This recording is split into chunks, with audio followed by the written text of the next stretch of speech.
এই এলাকার মানুষ স্বাধীনতার পর ৫৫ বছর তাদের ন্যূনতম পাওনাটুকু সরকারের কাছ থেকে পায়নি।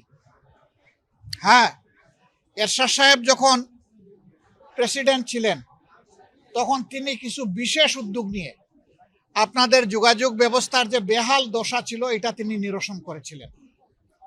দুনিয়ায় যে যেটা ভালো কাজ করবে আমাদের দায়িত্ব হচ্ছে তার এটা স্বীকৃতি দেওয়া।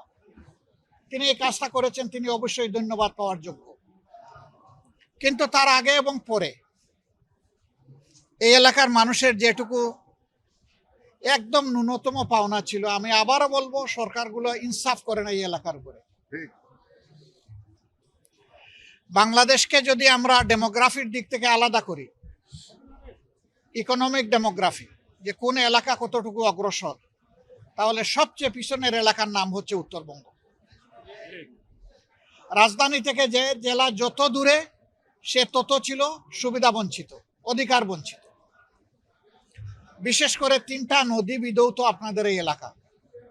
নদীগুলো আল্লাহর রহমত, কিন্তু সেই রহমতগুলো এখন আমাদের দুঃখের কারণ হয়ে দাঁড়িয়েছে। বছরের পর বছর সিলট্রেটেড হয়ে পলি এবং বালু জমে এখন নদী হয়ে গেছে মরুভূমি। বর্ষা মৌসুমে পানি ধারণ করার ক্ষমতা নাই, কাজেই দুই দিকে আঘাত করে দুই পারকে ভেঙে চুরমার করে দেয়। মানুষের স্বপ্নকে, হাজার হাজার পরিবারের স্বপ্নকে মাটির সাথে, পানির সাথে মিশিয়ে দেয়। আবার যখন শুকনা মৌসুম, যখন প্রয়োজন কৃষকের এক ফোঁটা পানির, জমিতে ফসল ফলানোর জন্য, যেহেতু বালুচর জমে গিয়ে সেখানে মরুভূমি হয়েছে, এখন পানি পাওয়া যাচ্ছে না। অতএব বর্ষায় বাসিয়ে দেওয়া হচ্ছে, আবার শীত মৌসুমে বা শুকনা মৌসুমে সেখানে পর্যাপ্ত বা প্রয়োজনীয় পানি পাওয়া যাচ্ছে না। এই পানি শুধু ক্ষেতের ফসল ফলানোর জন্য নয়, আগামীতে সুপেয় পানির অভাবে হাজার জাতের রোগ বালাই এখানে দেখা দেবে। পানির আরেক নাম জীবন। এ জীবন শুধু মানুষের নয়, সমস্ত জীব বৈচিত্র্যের, গাছপালা, বৃক্ষরাজি, ফল ফসল যা আছে সব কিছুর জীবন হচ্ছে পানি। এই পানি বঞ্চিত করে কোনো এলাকা কোনোদিন বাঁচতে পারবে না। এই জন্য বিগত নির্বাচনের আগে আমরা আওয়াজ তুলেছিলাম, আল্লাহ তাআলা যদি আমাদেরকে সরকার গঠনের সুযোগ দেন, তাহলে তিস্তার বুকে প্রথম কুদাল মেরে এখান থেকে উন্নয়ন শুরু হবে ইনশাল্লাহ। আগে তিস্তা পাড়ের মানুষ আর এই 3 নদী পাড়ের মানুষগুলোকে তাদের দুঃখ দুর্দশা লাঘব করার জন্য আমরা উদ্যোগ নেব।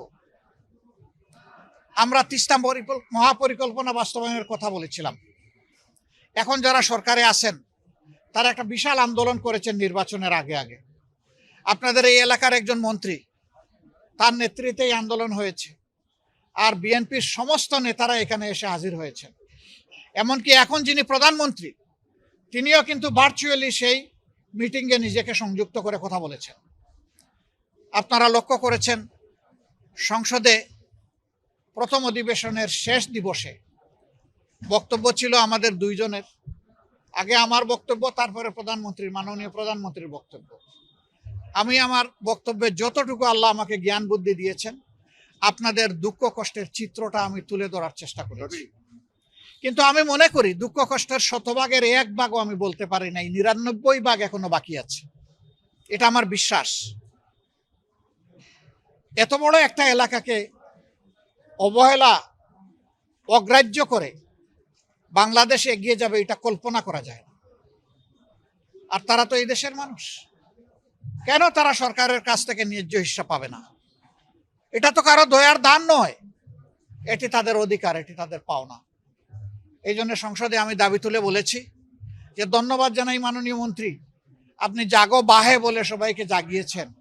জনগণ এখন জেগে আছে, এখন জনগণ দেখতে চায় আপনাদের দেওয়া ওয়াদা আপনাদের মাধ্যমে বাস্তবায়ন হচ্ছে, এটা দেখতে চায়। এর দৃশ্যমান বাস্তব বিশ্বাসযোগ্য অগ্রগতি দেখতে চায় জনগণ। কখন কবে এই উদ্যোগটা নেবেন? আমরা আপনাদেরকে কথা দিচ্ছি, নির্বাচনের আগে যেমন বলেছি তেমনি এখন বলতেই থাকবো।